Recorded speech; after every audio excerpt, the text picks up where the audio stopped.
Коми получит свыше 135 миллионов рублей на развитие молодежной политики. Республика вошла в число 42 регионов-победителей всероссийского конкурса «Регион для молодых».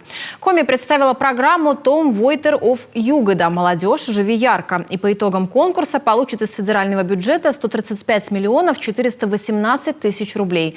Ранее глава Коми Владимир Уйба объявил 2023 год в Республике годом молодежи, и победа в этом федеральном конкурсе символична. Федеральная субсидия будет направлена на создание новой инфраструктуры для молодежной политики. В Сыктывкаре будет создан региональный молодежный центр и переформатированное молодежное пространство в Ухте и Усинске. Также на средства субсидии будут организованы мероприятия, направленные на комплексную работу со школьниками, студентами, работающей и сельской молодежью, а также с молодыми семьями и молодыми гражданами с инвалидностью.